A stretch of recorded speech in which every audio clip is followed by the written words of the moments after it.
30 दिन से ज्यादा का वक्त बीत चुका है, लेकिन इजरायल और हमास की जंग अब भी थमी नहीं है। ये जंग और कितनी लंबी खिंचेगी, इस बात में लगातार संशय है, क्योंकि इजरायल इस बात को दोहरा चुका है कि जंग तब तक खत्म नहीं होगी जब तक हमास का खात्मा वो पूर्ण तरीके से ना कर दे। इसके अलावा बेंजामिन नेतन्याहू बहुत बार कई मंचों पर इस बात का जिक्र भी कर चुके हैं कि भले ही शुरुआत जंग की हमास की ओर से हो, लेकिन अब इसको खत्म इजरायल अपने दम पर ही करेगा।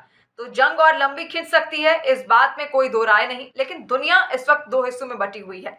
कुछ इजरायल के साथ हैं तो कुछ हमास के साथ हैं। हमास के साथ कई सारे मुस्लिम देश हैं, इसके अलावा इजरायल के साथ अमेरिका और तमाम पश्चिमी देश हैं।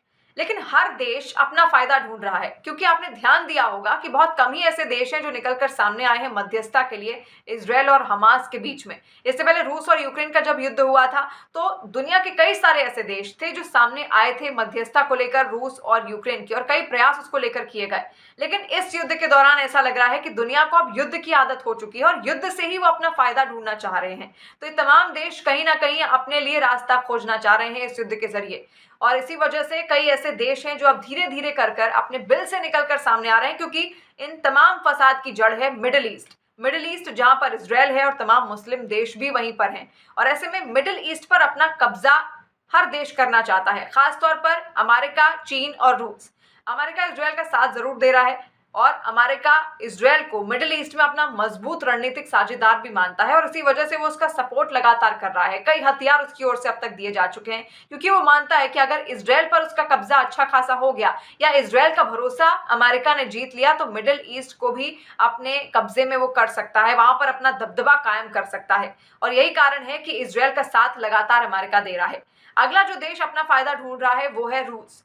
रूस चाहता है कि रूस और यूक्रेन की जंग से दुनिया का ध्यान भटके, और कुछ ऐसा ही होता हुआ भी दिख रहा है। यूक्रेन में क्या हो रहा है, वहां पर हथियारों की सप्लाई हो पा रही है नहीं, या फिर रूस और यूक्रेन आखिर किस तरीके से यूक्रेन में लड़ाई कर रहे हैं, इस बात की जानकारी पूरी दुनिया को इस वक्त नहीं है, क्योंकि पूरी दुनिया का जो ध्यान है वो हमास और इजरायल की जंग को लेकर है, और यही चाहता था रूस। और ऐसा ही होता हुआ साफ दिख रहा है, क्योंकि पूरी दुनिया का ध्यान इस वक्त भटका हुआ है और यूक्रेन की चिंता किसी को भी नहीं है। इससे पहले कई आरोप भी रूस पर लगे थे नरसंहार को लेकर और साथ साथ अमानवीय कृत्यों को लेकर, और रूस चाहता था कि इन तमाम आरोपों से वो बरी हो जाए और आजाद हो जाए और दुनिया का ध्यान भटक जाए, और यही होता हुआ दिख रहा है। इसी वजह से रूस भी अपनी प्रतिक्रियाएं इजरायल और हमास की जंग को लेकर बार बार दे रहा है, ताकि दुनिया का ध्यान केवल हमास और इजरायल की जंग पर ही टिका रहे।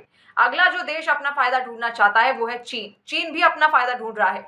चीन ने हाल ही में ग्लोबल साउथ का भी राग अलापा। वो चाहता है कि तमाम जो ग्लोबल साउथ के देश हैं वो भी उसके साथ आए और वो भी हमास का समर्थन करें, ना कि इजरायल का, क्योंकि चीन हमास का समर्थन कर रहा है। और चीन जानता है बखूबी कि अमेरिका अपना दबदबा मिडिल ईस्ट पर कायम कर रहा है धीरे धीरे, और उसके दबदबे को कम करने के लिए वो हमास का साथ देने अब पहुंच गया है, क्योंकि जिस तरीके से इजरायल अमेरिका के लिए एक मजबूत रणनीतिक साझेदार है, वो हमास को हथियार बनाना चाहता है चीन।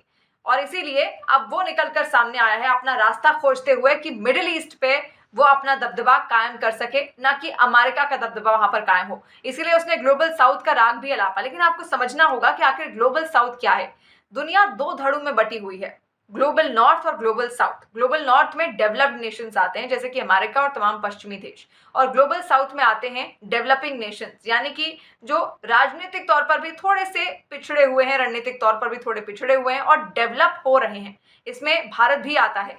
तो तमाम ग्लोबल साउथ के जो देश हैं, चीन चाहता है कि वो उनके साथ आए, लेकिन आगे क्या होगा इस पर तो निगाहें लगातार टिकी हुई हैं। भविष्य को लेकर तो कोई कुछ भी नहीं कह सकता, लेकिन ये तमाम जो देश हैं ये अपना फायदा इजरायल और हमास की जंग से जरूर ढूंढ रहे हैं, ये बात तय है।